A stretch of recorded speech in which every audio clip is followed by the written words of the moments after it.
everybody. I'm Chris Paxson. I'm president of Brown. I'm really happy to see all of you here tonight. This is an event exploring dialogue across disciplines. And tonight what we're going to do is hear from the three really outstanding academic voices, distinguished faculty members at Brown. They come from very diverse disciplines, and they're going to talk about how their research and their scholarship and their teaching intersects with and promotes dialogue across different views. And some of you have submitted questions in advance. That's great. After they give brief presentations, we'll have just a moderated discussion and enjoy hearing what everybody has to say. Now, let me give you a little bit of background about this series. I'm very excited about tonight's event. This is one of the first in a series of events through our newly launched Discovery Through Dialogue, which is a community project. And let me just say a few words about the goals of this project. Recently, I've heard, I think all of us have heard from so many people, maybe members of our families, but I hear it from faculty and students and staff, where people are really looking for more opportunities to talk about potentially difficult issues, contentious issues. And they want to be in constructive dialogue with people who have different experiences and views from their own, which I think is great. And we especially need this perspective when we're dealing with some very polarizing and difficult issues in the nation as a whole, and a greater tendency of people to isolate in echo chambers. You've all heard this. And we're trying to break out of that, and I think that's really great. We know that dialogue advances knowledge and understanding. That's the mission of a university. And so if we shut down dialogue, we shut down really what is the lifeblood of a university. So the Discovery Through Dialogue project will highlight, it'll expand many opportunities for faculty, staff, and students to learn how to strengthen productive dialogue across campus on a range of issues. So we're going to be hosting events like tonight's, offering opportunities for professional development. We're launching a student fund where students can propose projects and get funded for those projects. So I encourage everybody to participate, check out the website, and you can learn more about what we're doing. So with that, I would like to introduce this evening's panelists, and I'll introduce them all at once, and then they'll come up and talk a little bit first, each on their own. So the first person we'll hear from is Oriel Feldman-Hall, and she is the Alfred Manning Associate Professor of Cognitive and Psychological Sciences. Oriel teaches courses on social psychology, and one that maybe we'll get to talk about, from neuroeconomics to political polarization. And her research revolves around better understanding the neural basis for human social behavior, with a focus on morality, altruism, trust, and reciprocity. Barbara Tannenbaum is our second speaker. She is Distinguished Senior Lecturer in the Department of Theater Arts and Performance Studies, and she has probably taught more students than any of us can count, and very popular courses on persuasive communications. Her research interests include gender and communication, and how power is achieved via persuasiveness. And then finally, we have Andre Willis. He is Associate Professor of Religious Studies.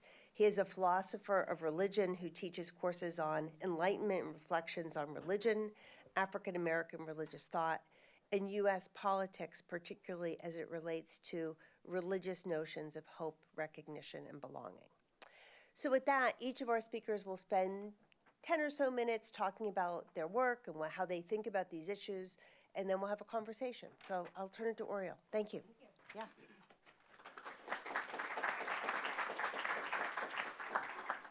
Thank you so much, Chris. I'm excited to be here and talking a little bit about my research and myself. So I am a social neuroscientist, and I study, just as Chris said, how humans engage with other humans.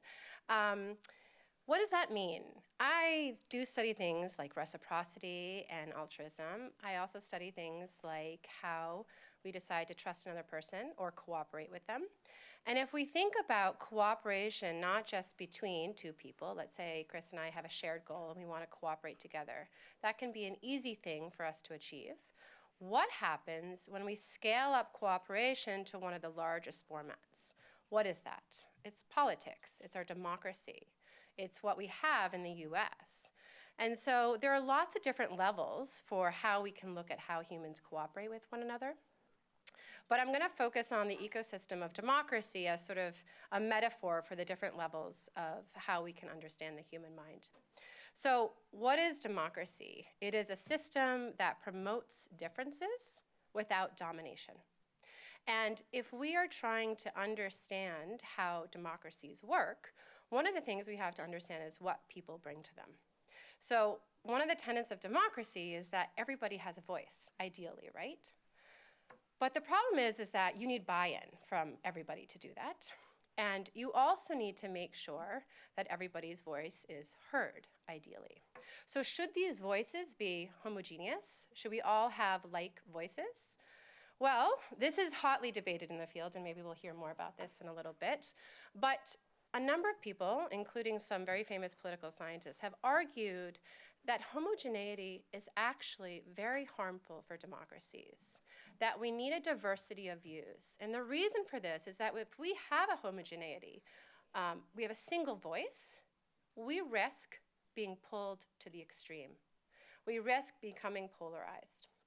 The alternative to that is having a diversity of opinion, these cross pressures that allow different voices to be heard, for ideas to percolate.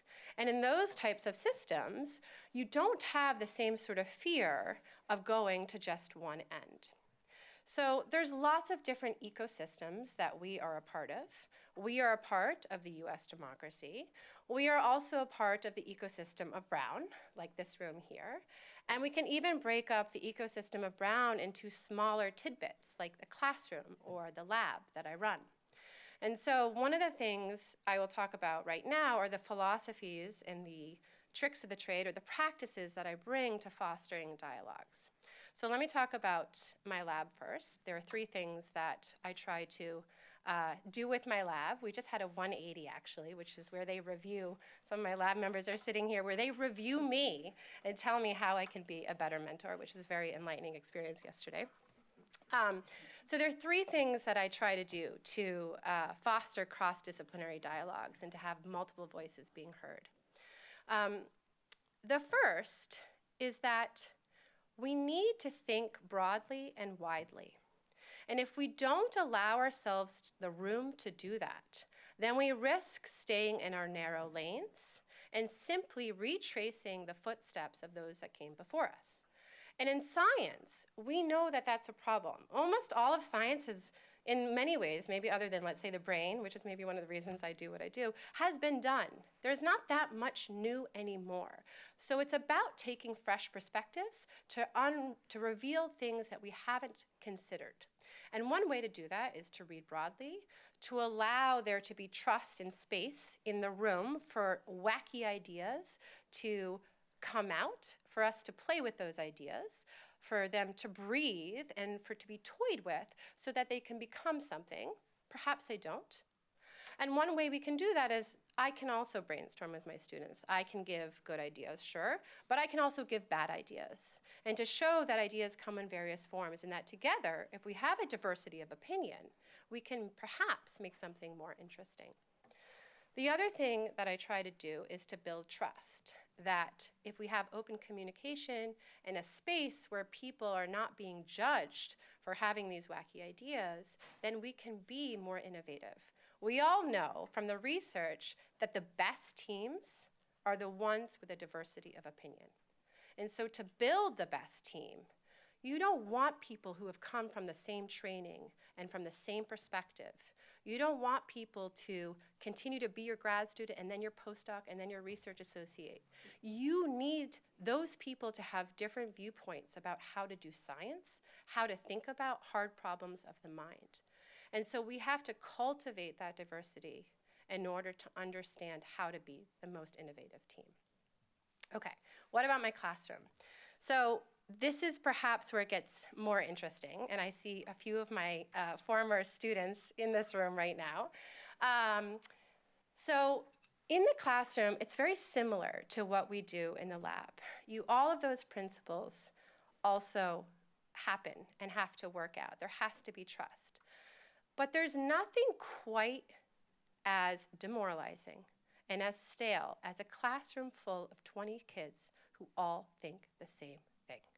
It is so boring. It is so uninspiring, and it is so uninteresting. And if you can give people the space to think through corners of the mind that maybe they haven't even had the space to think about, the class gets so much more interesting. And ideas that you never even thought of yourself, even though you've been thinking about these ideas for 20 years as a researcher, can come to light. And so how do you create this sort of special magical system where people feel free to explore these ideas? Well, there's a few different things that I try to do. But one of them is we do a lot of armchair hypothesizing in the classroom. We formulate an argument, we take it to its natural conclusion, but then we counter ourselves. Had we thought about X, the natural conclusion of what we just came to, would we have thought that this could have happened? And if we build these safe spaces in ideas that are perhaps less polarizing, ideas where many of us might agree on some sort of component, then we can take those principles that we just built out and we can bring them to more contentious spaces. So this was one of the practices that I tried to employ a lot last semester in this class, from neuroeconomics to political polarization. And it was very interesting because when all the students came in, I said to them, I'm going to record all your ideologies. I'm going to record where you sit on the ideological spectrum. I'm going to record where you sit on certain topics about free speech, about capitalism, about democracy, and so on and so forth. And over the course of the semester, we are going to play with those ideas, and then we're going to see where you all land after 3 months. And it was a journey for all of us, and it was a really interesting one. But it was a joy because one of the things that we got to do is play with ideas that were less sacred to us, and then see how they fit in with ideas that we held as really, really personal. When I come to the classroom, something that is really, really important is I do not wear my values on my sleeve.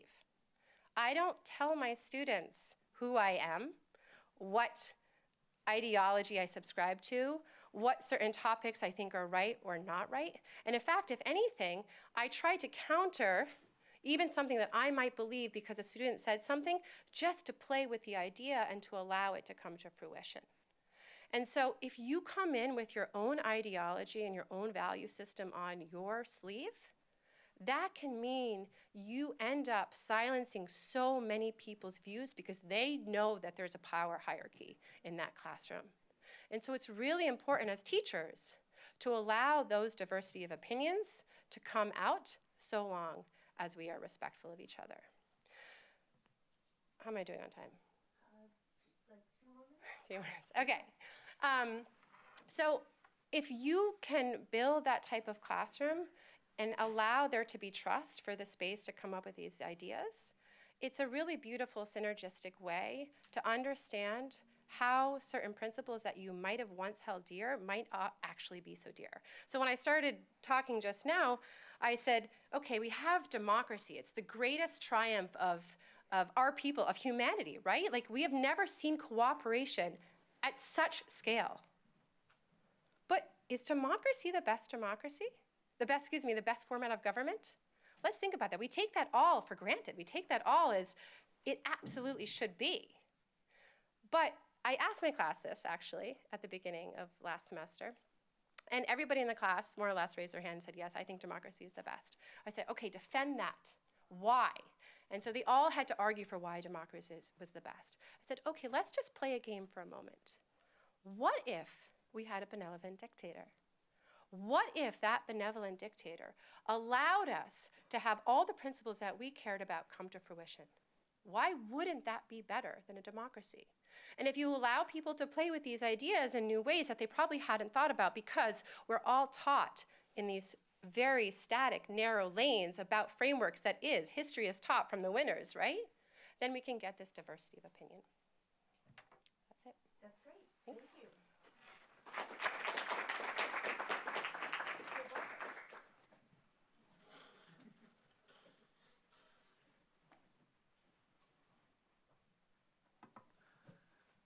Hello.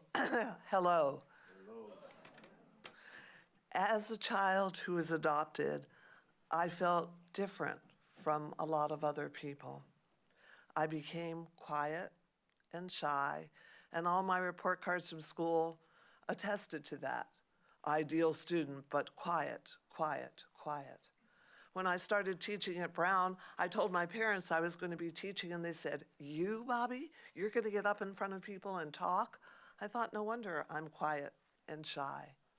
So what changed me?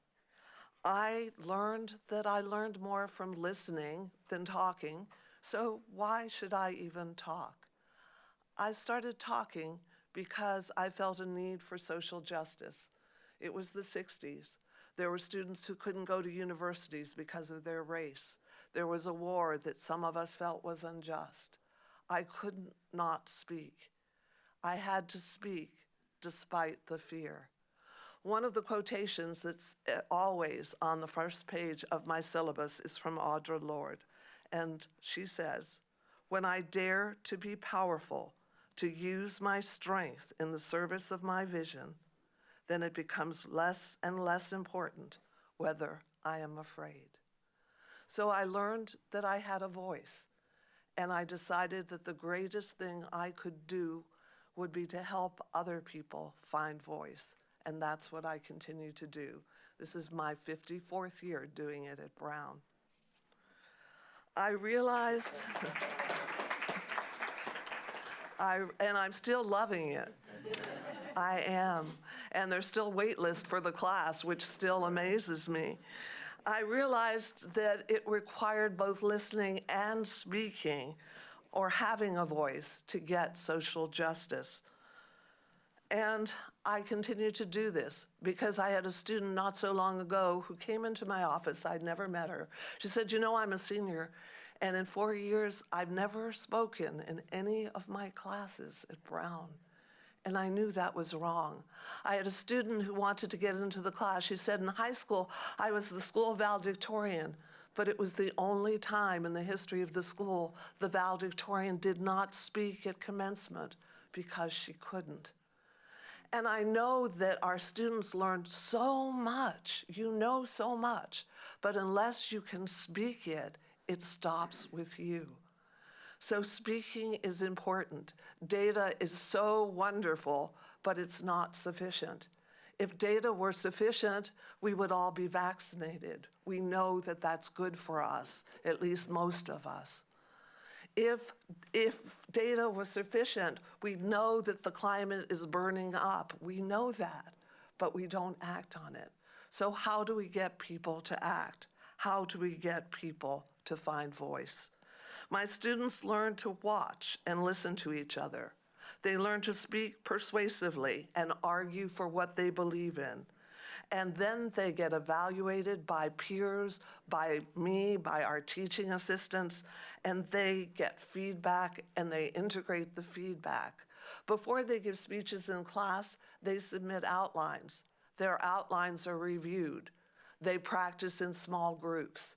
They get vetted by any number of voices to help them find their best and most persuasive argument, whether or not we agree with them. And we teach them to deliver these arguments with confidence, because confidence sells.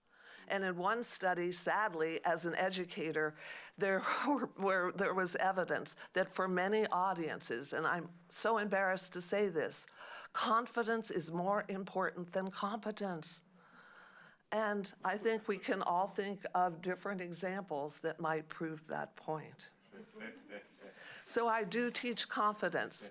Yesterday, after teaching 2 3-hour classes, I met with some of my students, pretty much 90% of them, and we did a confidence party, as we called it, where we talked about confidence and assertiveness and what gets in the way. Because one of the things that has troubled me most about Brown since I've been teaching here is that I have students who are afraid to speak their mind. They are afraid they will get labeled, they will get classified, they will lose friends, they will be whispered about, and that is not academic freedom for anyone. So here are some of the things that I do to encourage dialogue. I teach strategies for effective listening, like not rehearsing what you're going to say, but fully listening to the other person rather than thinking about yourself. I use the metaphor of if we want to listen, we can pretend we're reporters and we have to report what we heard, so it causes us to attend more closely. I give ways of speaking with confidence, and even before we have it, looking and sounding confident so that people will believe it, and then we get positive reinforcement for that, and it becomes a whole wonderful cycle of we gain confidence through this positive reinforcement. I do identify my biases because I know I have them and they're going to leak out. And so they need to be prepared for them and to fight them and to argue with them. And one of the greatest compliments I ever got was the head of the Young Republicans at Brown, who said, "In your class, I felt the freest to state my opinions, even though we didn't agree on very much." I am fortunate to be at a university that allows me to teach a skill SNC only if I choose that. Because in learning basic skills where fear is involved, I know that we learn better cooperatively than we do competitively. Now, I know that not all of you can do this, and different schools play around with this in different ways, but maybe an ungraded assignment where people can be encouraged to take risks might be aligned with this. All topics are evaluated for persuasiveness and receive that feedback before they are given. And my TAs and I coach even if we don't agree with the topic. So what kinds of speech assignments do they have? They start with a speech of introduction, and then they get feedback, and then they're told, okay, do it again in half the time, and they all improve. And they get giddy watching each other's improvement. Then we do a speech of definition, and they learn that the person or persons who control definitions control all of the reasoning based on those definitions, and that is power in and of itself. We ask them to teach us something, and that's the first half of the course, the public speaking emphasis. But how do we get people to believe and to do? So the next speech says, okay, how do you get someone to do something? And so the goal and the evaluation is how many people do what you ask them to do. Not just say, oh, good speech, but go out and give blood, or go out and vote, or go out and do something else that they might not think of doing. And some of them do things cooperatively. We have donated to different organizations. We have done things as a class. But it's the next one that I want to talk about most, and that is I require the students to take an attitude assessment of their classmates and find a topic that they believe in that their classmates, the majority of the class, disagrees with them on. Because I hate the fact that students and faculty and staff are afraid to sometimes tell us what they truly believe. We measure their progress. We take an attitude assessment on a 7-point continuum before the speech. 1 is totally agree with speaker. 2 is, sounds okay. 3 is, if it were so good, maybe we would be doing it already, but okay. 4 is neutral or ambivalent, or I just don't know enough to have an opinion. 5, not such a good idea. 6, bad idea. 7 is, you must be fill in the blanks to believe it. And we look at how stretchable we are on certain topics. And we take that assessment after the speech, and then we expose them to Q&A. And if they don't embed the counter arguments in their speeches, there is pushback after Q&A. When someone says, well, yeah, but, and then the audience says, yeah, but, and but, and but. So how do we face hostile audiences with ideas that we believe in? I love this exercise because it gets them prepared to know that we are changing attitudes. What we are trying to work against is attitudes and not people. That we need to meet people where they are rather than where we wish they were. And if only more people could understand that, maybe we wouldn't be in such a mess now. We also encourage debates, and this was one of my TA's assignments, and she's here with us tonight.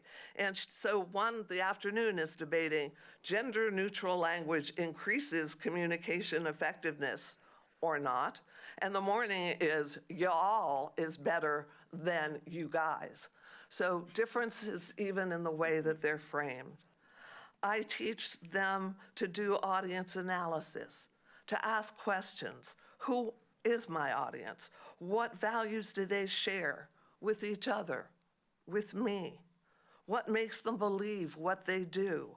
And how can I learn to communicate with them? Now, I believe that everyone is in our lives for a reason, and that's one of the things my partner loves about me. So I had a TA who came to me and said, you know, I've asked to teach with you, but she didn't look at me when she talked to me. She said, I've asked to teach with you because I know that you are the one who teaches people in the department how to teach, but I don't even know why we need to learn to speak. Why can't we just write? And she would identify herself as autistic and on the spectrum. And I thought, how am I going to have her tell students to make eye contact if it takes so much energy for her to do it? But she was wise, and she told me she would only teach with me virtually. And I will tell you that she locks into that camera like no one else. Why? She doesn't want to look at the boxes. They distract her. And I thought, I bet she's not the only neurodiverse student or graduate student or faculty member or staff member who could benefit from a broader understanding of communication. And now we not only have learned from each other, because we do need to speak. We speak in the legislature to get things done. We speak in the courtroom to get things done. We speak in lots of places to get elected. And if you don't know the power of speech to get elected, think of Biden's last debate and what it did to his career, and perhaps not only his career. So I've learned from my students all the time. And we need to have dialogue to make progress, even when it's uncomfortable, especially when it's uncomfortable. And I appreciate President Paxson putting this all together. I appreciate all of you who are here tonight. And I know that we need to work on these skills together because our future literally depends on it.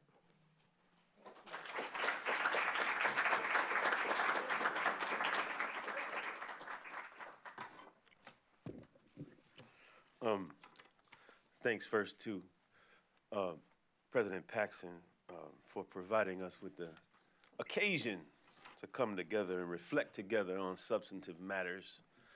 I also, want to just, on a personal note, just say that being able to watch your steadiness as a leader and your cheeriness, in fact, in challenging and really unsteady times, has been tremendously bolstering for me. So I want to thank you. And also being here for 10 years at Brown, this is the longest time I've ever been at any institution, has really shown me that, well, institutions can appear to be static on the one hand and very fixed, it seems. But on the other hand, institutions are very dynamic and there's some fluidity there. So at the same time, there's this kind of pull, a kind of bi-directional pull institutionally. I've been able to witness that. And I even, as I want to thank everyone who put together the Discovery through Dialogue programming, I want to kind of mark how that fluidity seeps into us taking this on tonight, in this moment, in this space. Because dialogue across disciplines in this moment is both a conversation but also an institutional aspiration. And I wanted to not lose track of that. And finally, I want to say that I'm happy to learn here from my amazing colleagues. I mean, I've been here 10 years. You've been here for 54 years, Barbara, and I'm happy to learn from Barbara and Oriel, and I want to learn from the rest of y'all in this dialogue. So can we start my clock now? All right, thanks. So, in the time that I'm allocated, and as a preface to our larger conversation, I want to share some thoughts that the topic, dialogue across disciplines, raises for me at this particular moment when the value of deep dialogue is being publicly diminished. Now, I think of deep dialogue as a process of mutual discovery through engaged, thoughtful discussion. And of course, I'm mindful that this idea is messy and complicated and that there are no tidy, overly resolved, or easy ways to think about dialogue in this mode of relationality. My aim is to share some thoughts in broad, open-ended ways so that we can explore them together in a posture of inquiry. So my first section raises a question. My second section tells a brief story. And in the third, I try to articulate a lesson for takeaway. So there are two general reference points when we think about dialogue in my discipline. The first, my discipline is philosophy of religion. The first is Plato's, drum roll, dialogues, right? So the Platonic dialogues are crucial. These are foundational texts for what we do in philosophy of religion. So in the academy in the modern West, if you want to think philosophically, you are taught that dialogue is at the core of the form in which your thought must take, right? So when you're reading those texts that narrate Socrates' conversations, and I think Plato wrote 30 of them or more, you're thinking dialogically. So dialogue's at the heart of the enterprise of philosophy. Now, a second obvious reference point for those of us in philosophy of religion is this category called interreligious dialogue. So interreligious dialogue, some of you may have heard this before. All scholars in the study of religion have had to deal with interreligious dialogue at some point or another. It's a category which denotes a particular kind of ecumenism, ecumenical approach to religious pluralism, right? So it's a slightly cheesy category for those of us who are invested in religious studies because it can kind of reduce the vital differences between and inside of religious traditions in its aspirations to connect people, right? So why we don't like interreligious dialogue so much is we'd rather just talk about humans who really disagree on things that are important to them and go from there. But anyway, interreligious dialogue is fundamental to the enterprise in philosophy of religion. Beyond those two general kind of reference points of dialogue is this notion that all the categories that come before you as a philosopher of religion are open for questioning at the level of their fundamental presuppositions and assumptions. So therefore, the very question we have to aim tonight is at the concept of dialogue itself. So my question, remember I said there'll be a question, a story, and then hopefully a lesson. My question is, when is dialogue not a virtue, right? So when we pose it in dialogue across disciplines, we're talking about something that we're morally putting moral value behind. We're elevating as a virtue. So the first question is, when is dialogue not a virtue?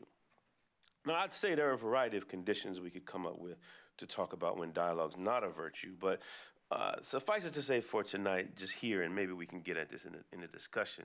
The important one for me is to think about dialogue is not a virtue when it aims for agreement and consensus. When it aims for agreement and consensus. Now, when the purpose of the dialogue is to agree to a predetermined outcome, that's the problem. When it results in consensus and agreement, okay, that's cool. So but dialogue is not a virtue when it aims for agreement. It is a virtue or a value when it produces agreement or consensus. That's what I want to play with tonight, right? There has to be some discovery involved, right? That's why I like the title of the programming, Discovery Through Dialogue. I don't think there's dialogue without some form of discovery. Remember I said mutual discovery. Okay, so genuine dialogue, the kind that Martin King talked about in the famous letter from a Birmingham jail, is distinct from cozy consensus or affable agreement or comfortable kind of conversation, right? He said it was difficult. He said, difficult conversations, and I quote, he says, difficult and contested exchange that when conducted with sincerity and a commitment to understanding could, and here are my words now, help us raise better questions, questions that could bridge divides between people because they help us ask better questions about ourselves. So the purpose of dialogue, if it were to aim for discovery, is that it helps us ask better questions of ourselves, which then might connect us to other people. So that's the first point. I hope I'm okay with time. Second point is quick, it's the story. So I grew up in a family where the rules dictated that children were not to speak until spoken to. So my sister and I, we would adhere to these rules pretty faithfully. So every night at supper, I grew up in Ohio, every night at supper, we sat at the table and we listened very deliberately to our parents or the television. And we spoke to answer direct questions only. And when we would travel to see our relatives, go to family gatherings, Thanksgiving, Christmas, and the like, we would sit there and not speak until spoken to. And I was, as the youngest, kind of the most quiet because I was the littlest, right? And the littlest person that had to be the most quiet was the way I understood it. And I think this experience taught me a lot. I think it taught me how to listen very closely and intentionally. But I think what it didn't help me learn was the difference between being heard and being agreed with. I didn't quite get that. And this problem, the problem of being heard and being agreed with, distinguishing those things, can even still show up for me. In fact, after a recent challenging meeting where I was supposed to be dialoguing across disciplines, I left feeling a little bit uneasy. And I thought, well, did I do a poor job of articulating my point? Was I not persuasive? Was I somehow off that day? And then I thought, I don't want to go back to that meeting anymore. I didn't have a good time. I didn't enjoy it. It caused discomfort, right? So when I shared this with one of my friends, I was frustrated. I was talking to him, and he said, well, maybe they just disagree with your position. So I was slightly staggered by that, but I think he may have been right, though. Maybe they heard me, maybe they just disagreed. And if it was the case that my words were unaddressed, overlooked, or ignored, maybe it's my responsibility to leap back into that, quote, difficult and contested exchange, that's the King letter, and keep the dialogue going. So that's the story. Last part, the lesson. So this is a question that my students often ask me. Should they re-engage in dialogue with interlocutors that generate feelings of discomfort in them? On the one hand, we all know that some level of discomfort is a prerequisite for discovery, and thus is the grounds for dialogue, right? On the other hand, if a student's not comfortable taking this kind of risk, I don't think I can advise them to take that kind of risk. What I do know is that an effective learning environment is a place where students are comfortable taking the intellectual and emotional risks, and that is the environment we are charged to build. We're raising important issues about dialogue across disciplines, beliefs, and commitments at a moment of polycrisis, a convergence of crises that bear heavy on the shoulders of our students. A generation of students that we are seeing now have been through a kind of social and personal disruption that we never had to deal with. That is, folks in my generation. This leaves us in uncharted territory. This leaves me unable to be crystal clear about what I should advise when a student asks me, should I continue to be in dialogue that's generating discomfort? I have to find parts of myself that are sensitive in new ways to make new spaces for dialogue that includes disagreement, yet is intent about reducing the discomfort that sometimes seeps in. Now, while my Christianity can be useful in attending to creating these kind of spaces, my humanist inheritance, which teaches that epistemic humility, deep curiosity, and access to vulnerability are virtues that foster learning and enhance connectedness, are primed for use right now. Those values of that tradition, that humility, curiosity, and vulnerability, suggest that modes of openness rests in the capacity to invite human beings from across a range of concerns and backgrounds into a university setting to share thoughts about things they care about, and to listen respectfully to others doing the same. It teaches that the ethical demand of this process of sharing is that interlocutors respond aptly as partners in a collective project of just togetherness. These kinds of experiences, dialogues across, can replenish the democratic imagination and help reconstitute our most fundamental social ways of relating. More importantly, they can help us feel a little bit better about ourselves and one another at a moment when we more often than not might feel like crap. In this way, to choose dialogue across disciplines is to choose dialogue over despair. Thank you.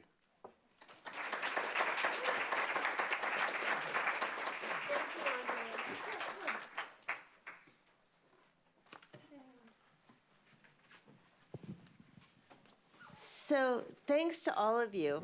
Now, I'll tell you what we did. We collected questions from audience members in advance, registrants, and then I was listening to Barbara and I was thinking, should I read the questions that people in this audience submitted, or should I invite them to ask their own questions?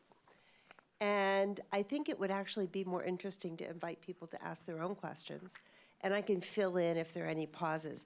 I'm going to take the liberty to just start with very few questions. And something that came up that with almost everything all of you said, you talked about trust, and that being really important for people being able to speak across differences. But we live in a society, even within Brown, where there are power dynamics. And, you know, Barbara, you're out there working with people who are politicians and, you know, many other different types of dynamics at play. How do you think about building communities of trust in hierarchical societies and in communities? That's a tough one.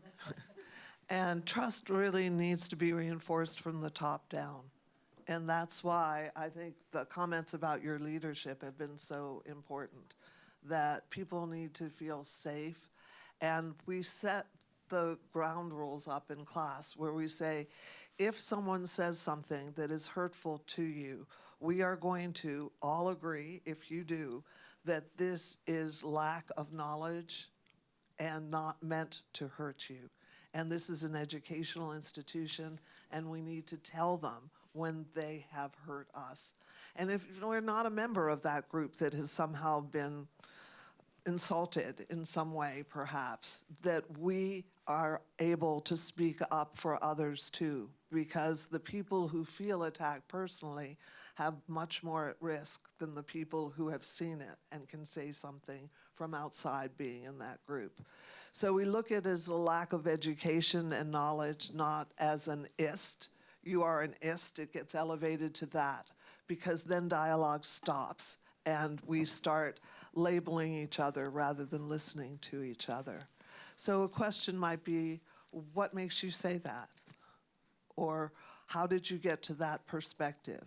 And so I have learned asking questions, even with power imbalance. And sometimes, if something is important enough, we certainly encourage them to challenge power and to challenge us. We ask for feedback.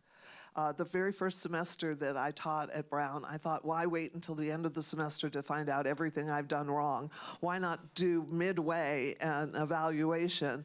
And I did. And one of the brave young men, I was 22 years old when I started teaching at Brown full time, and I thought, well, if they're calling me by my last name, I should call them by their last names. And he said, well, we've been talking about it, and we like you in the class, but could you call us by our first names?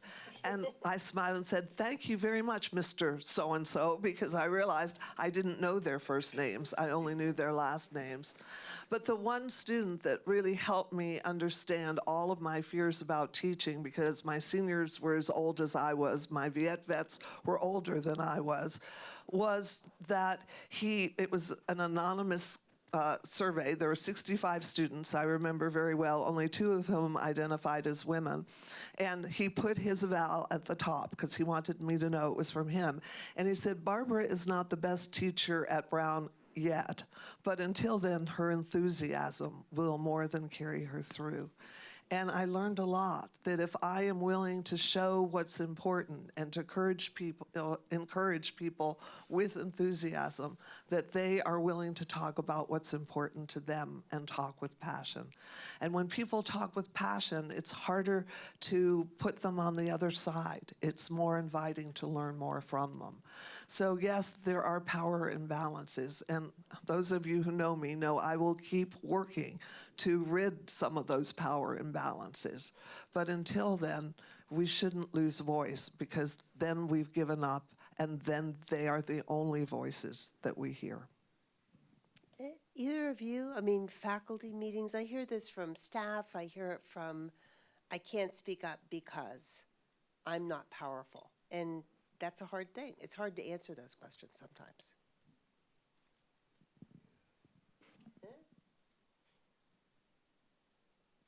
Okay.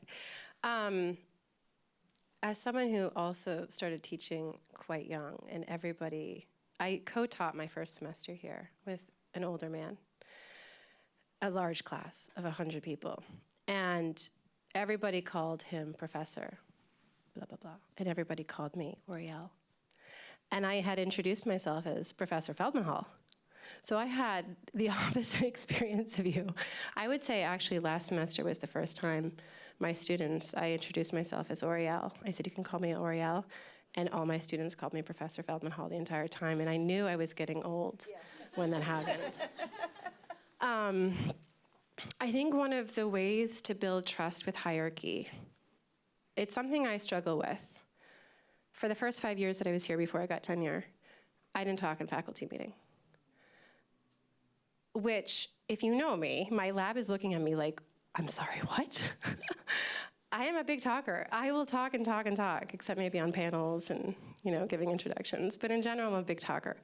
So it's astonishing that I held my tongue for 5 years, because I didn't feel like it was a safe place. I had to learn the rules of the road. I had to understand. And so actually, just the other day, I was in an executive board meeting here at Brown. I'm the youngest person on the board. And I said right now, STEM is going through a crisis, which some of us in this room know and some don't. It has to do with NIH and indirects and so on and so forth. But there's a lot of problems to be solved right now, and there's a lot of what is the future, what does it hold, and it's a very scary thing, and it's creating a lot of concern. And so one of the topics at this board meeting was, what do we do? What's going on? Have you heard anything from inside the belly of the beast, from NIH, from NSF? And after this was all discussed and there was a moment of silence, I said, well, is this a point to start negotiating?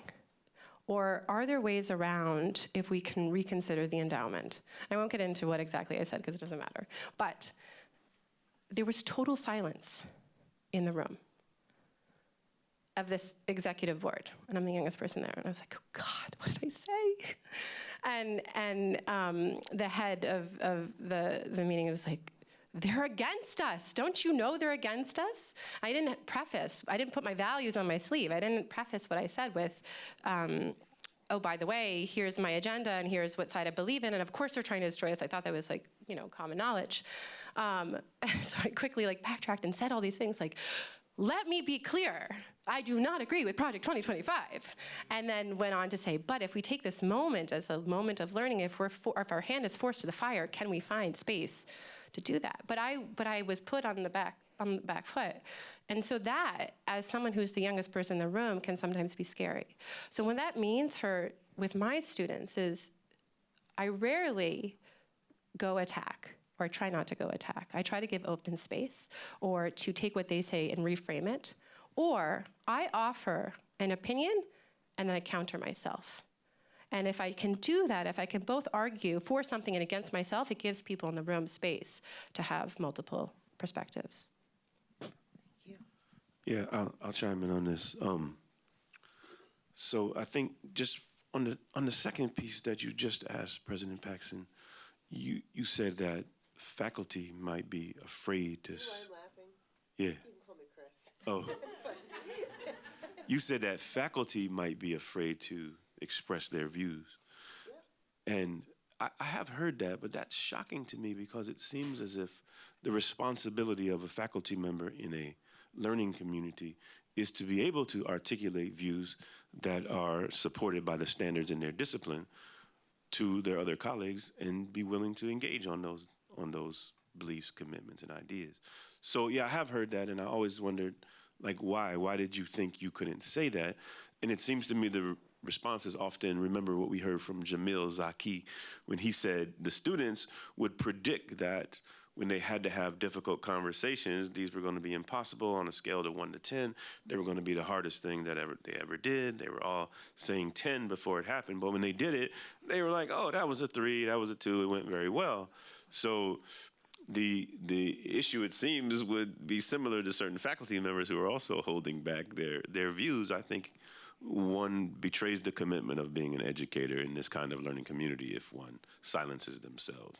2, silences themselves on ideas that are codified in the standards of their field. Like, we're not talking about flat earthers here. I mean, we have to make some distinction. This is an intellectual community. We deal in ideas. Ideas get substantiated in disciplines and in fields via knowledge and how how research, right, enables us to understand these things. So, okay, that's one. So I think faculty have a responsibility to talk and be in these disagreements. How do we generate the courage for them to do that?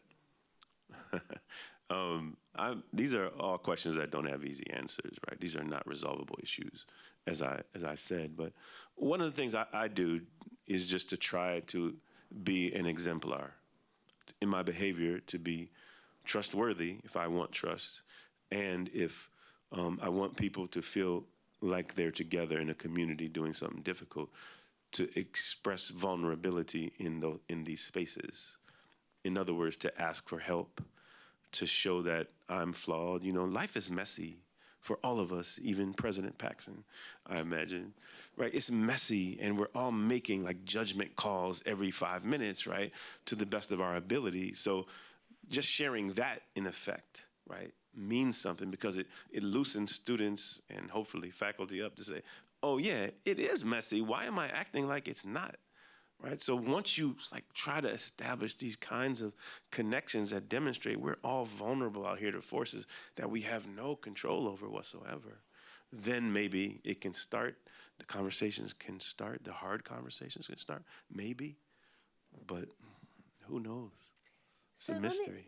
Thank you, and let's open it up for questions from the audience, please. Or I can start reading from my list, but I'd really rather hear from all of you. Yes, please.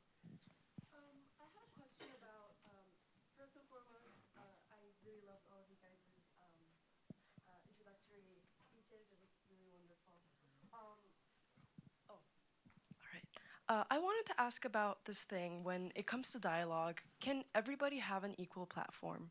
Because there's this YouTube channel called Jubilee, for example, where people with very opposite views are put around the table and they get to speak about their different opinions. And this can be rapists versus victims.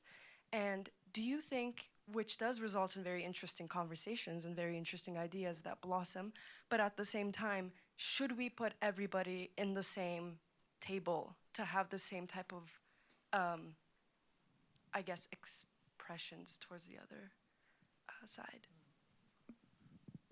I'm going to let Andre take that one. That's, I mean, that's really hard. I think Or any of you could. part of what I just said was, so this is a learning community. We have commitments in here to make sure we, abide by and support the standards of that community. And we also have a mission in this institution, right? So the ideas that we engage on are for a larger purpose, the purpose of learning and understanding. So the thing you're talking about, you said a website called Jubilee? Oh, a YouTube channel? That wouldn't be of interest to me for the purposes of trying to generate questions inside of a community where we can lean into a kind of posture of inquiry for our own learning and edification. Like that's, again, remember I said the flat earther? Like, so, you know, like there's a way in which certain ideas are not excluded, but we know they're not going to help us do what we're here to do. And that's to create a kind of trusted togetherness so we can learn and flourish and grow.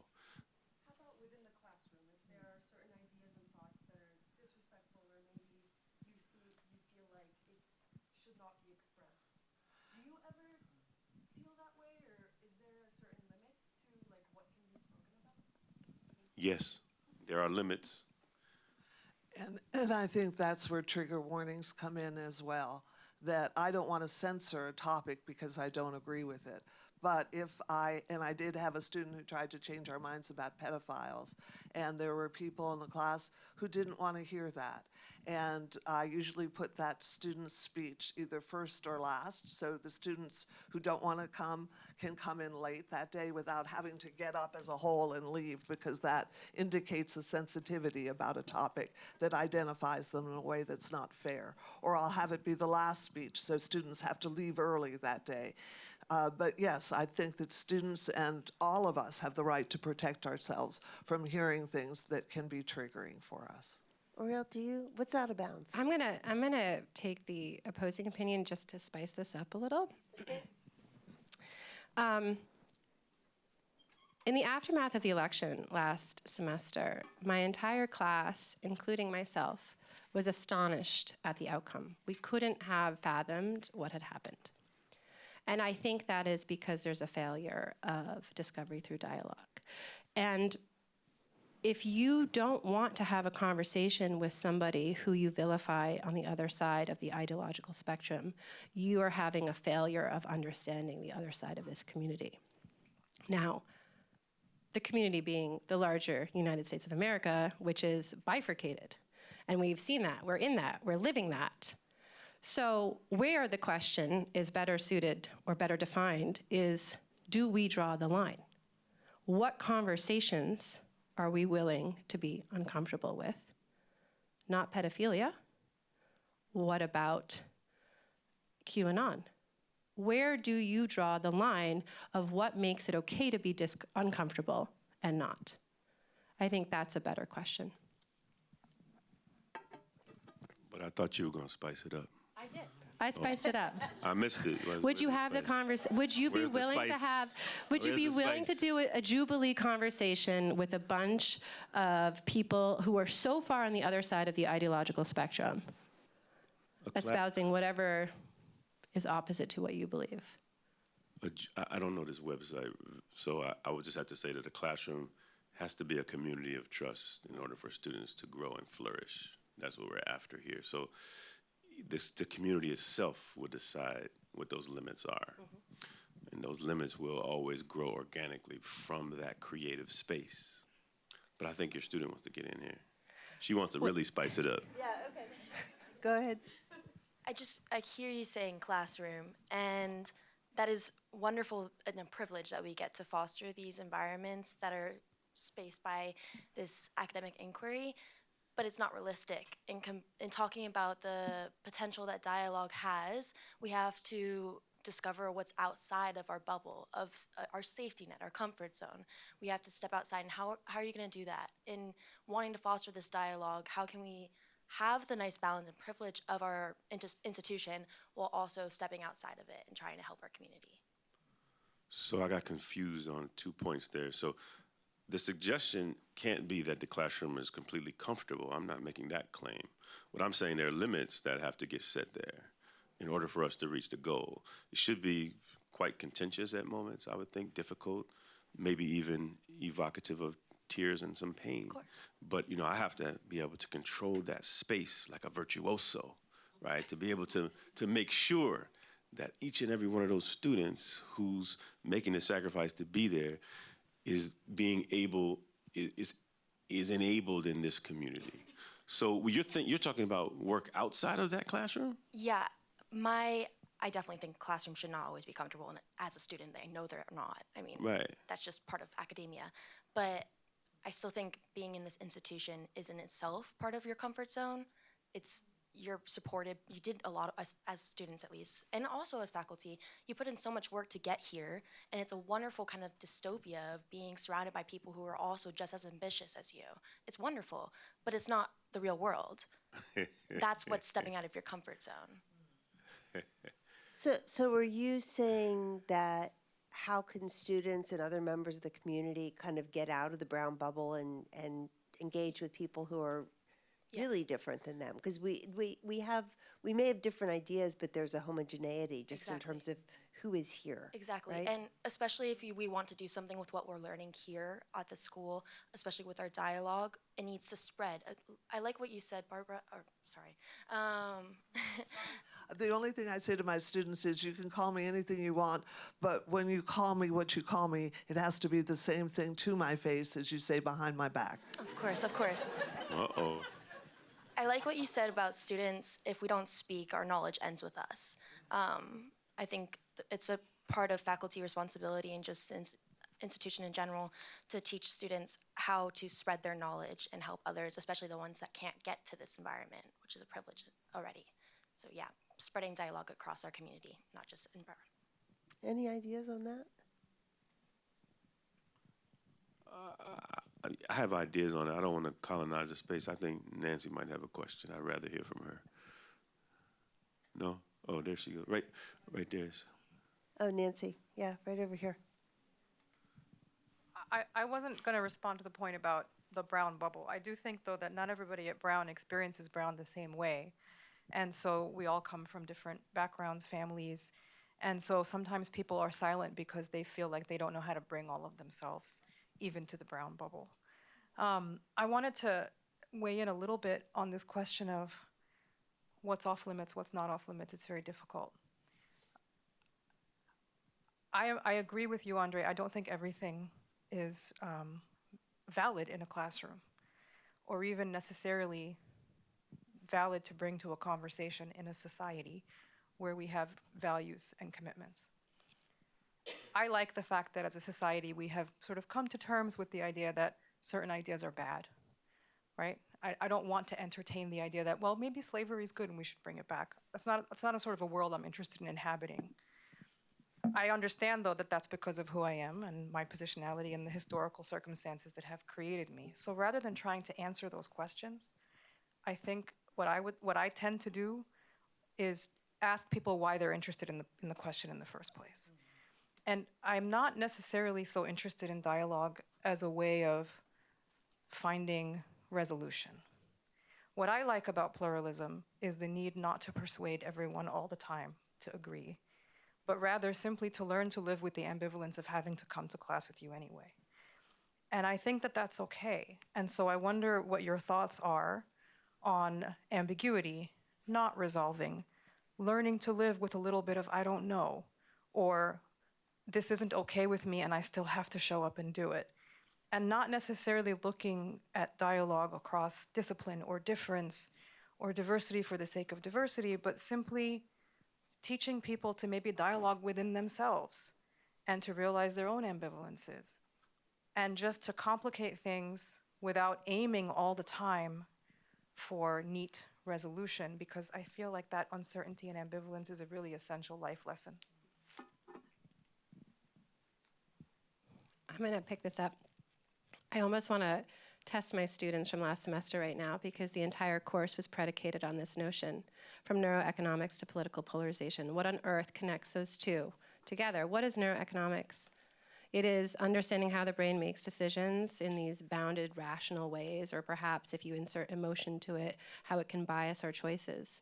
One of the founding principles of economics, and Chris, yeah. President Braxton, that we have learned from the discipline is that humans are very uncomfortable with uncertainty. It's a deeply motivating principle, and in fact, the brain is a predicting machine. Its entire job is to predict the next thing that someone's going to say in this room and how I can respond best to it, so to have the most adaptive choice. So how do we get from there to a polarized world? And that was the whole exploration of the class last semester. And I would say, if I'm going to put it pithily, the argument is that in the discomfort of uncertainty we seek out answers that are black and white, which move us towards the extreme. And so you're now being obfuscated by the photographer, but the reason I want to push back on that is because you may have a comfort in your ambiguity, and you may be willing to go to those corners of your mind where there is not certainty, but so many people are not. And it breeds a lot of the polarization and the bifurcation of the world that we're currently in right now. Isn't the drive for certainty what leads to polarization? The desire for certainty? That's what I'm saying. It's because we're uncertain, because we have, everything in the world is uncertain. There's mass uncertainty about everything that we're doing. When it comes to people, it's even worse. Because I can't predict what you're thinking right now. I can't even see your face to have the emotions to understand if you're agreeing with me or disagreeing with me. And it puts me in a high state of I think what I'm saying, though, is if the desire to resolve uncertainty leads to polarization, then perhaps increasing our comfort with uncertainty might diminish the tendency to polarization. Sure. That's all I'm saying. yeah, that could be a solution, yeah. Thank you. Yes, right back here. We have time for a few more questions. Hi, thank you all for speaking. Both the national and international data seems to show that people are quite lonely across gender, race, whatever other demographics might exist. So where we have such a thirst for connection, why do you think such a drought for dialogue seems to exist? Why are those coexisting at the same time? I'm happy to clarify that question if it's unclear.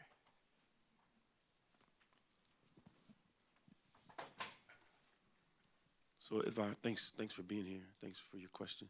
So if I understood you correctly, you started with loneliness, but then the next point, and this is Right. the one I might just want to ask you more about. The next point was there's a drought for dialogue. Is that?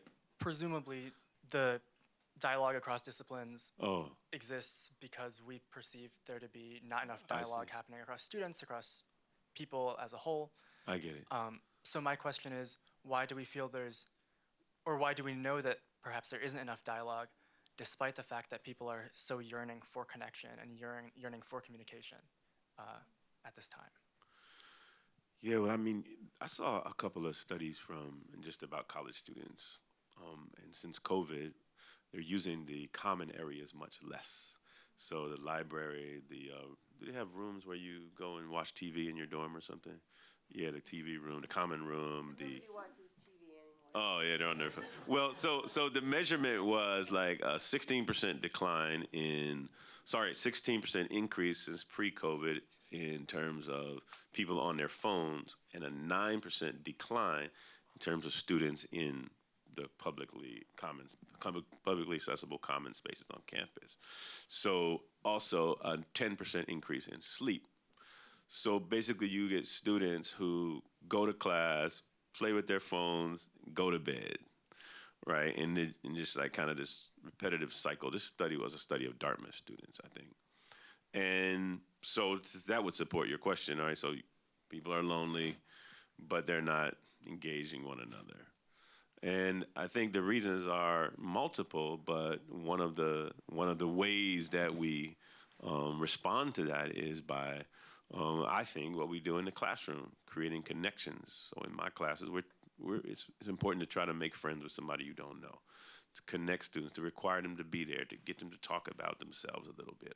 So we're trying to create these communities, these spaces where folks can trust each other, so that they will be more willing to put the phone down and maybe take 5 minutes less sleep to engage one another. So I think it's the crisis you're talking about may be larger and cultural, and the ways into that inside of our institution, based on what we do, is to focus on how do we get our students to engage more. And that's what we do in campus life and in Be Well and all these places that are designed to do that. But also this is what we can do in the humanities classroom, especially, to create connections and bonds.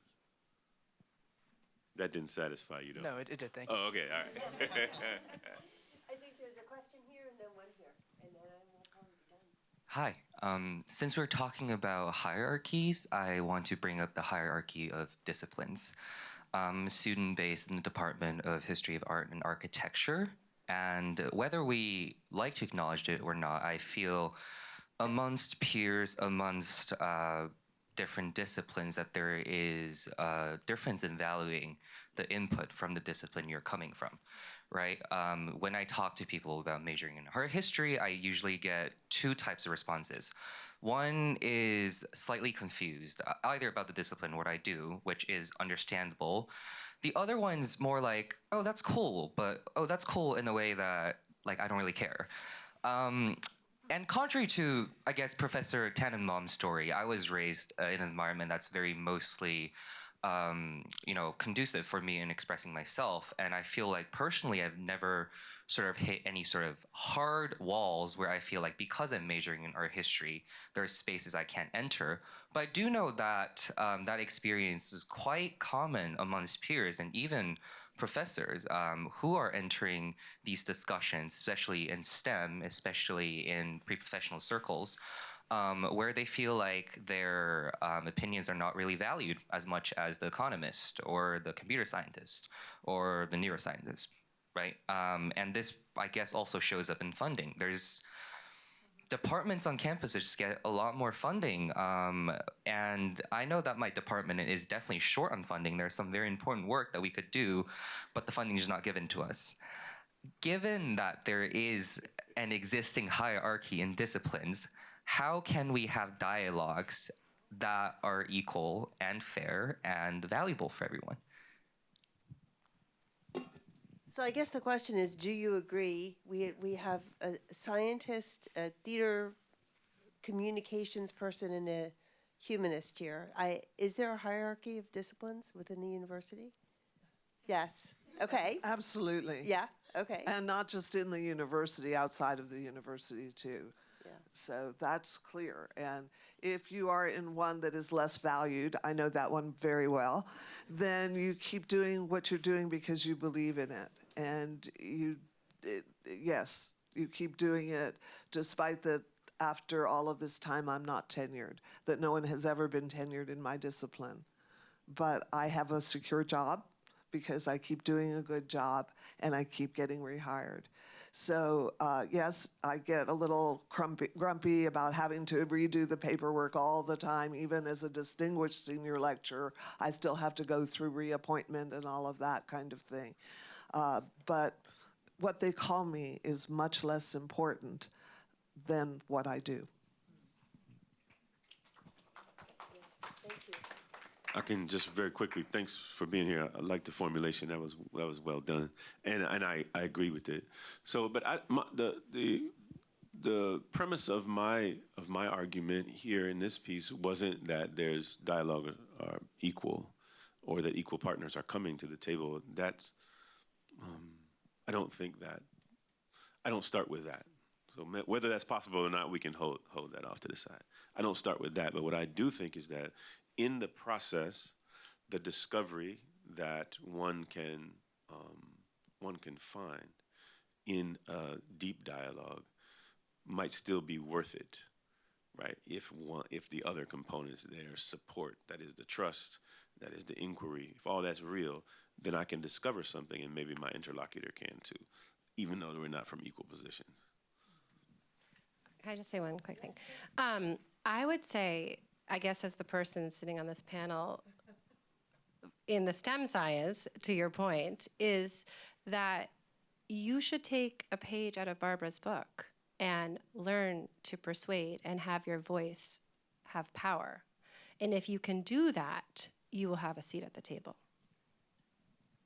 Yeah, and we need people out there talking about the value of liberal arts, the value of the humanities, because, well, right now science is being attacked too. So, I mean, yeah. like, maybe everybody's on an even playing field, but typically it hasn't been that way. There's been unequalness.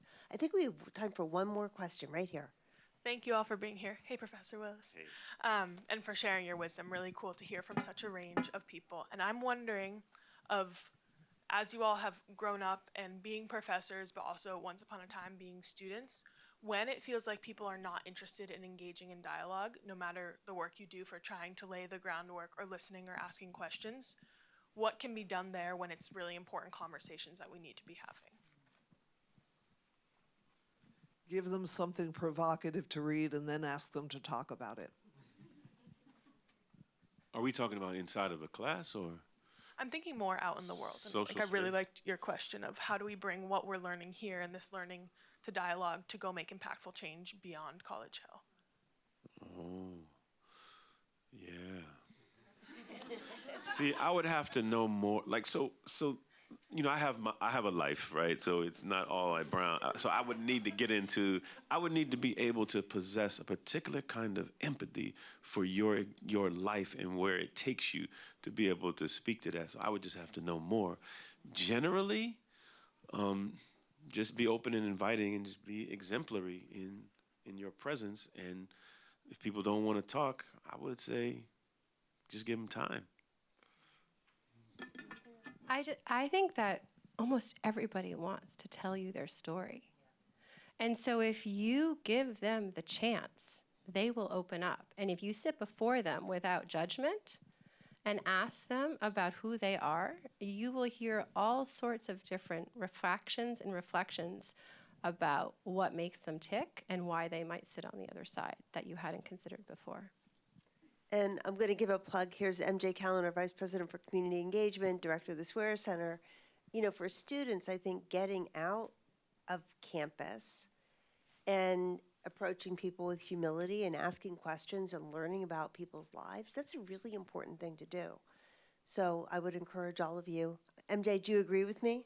I do agree with Okay. I thought you might. Okay, I agree with you, but I don't think that's the dialogue that she was asking about. I think that's banter, discussion, maybe. You're reflecting with somebody about their personal story. That's one thing. Are you getting at something, you're after something deeper than that, I'm assuming, or no? I think so, and that's part of it. But if you're in a conversation and it feels you're stuck, and where to go from there? Good question. Just keep learning. Okay, we're out of time, so we're not going to get to that one. But this is really interesting, so thank you all for coming. Thank our panelists for being here and talking. Thank you.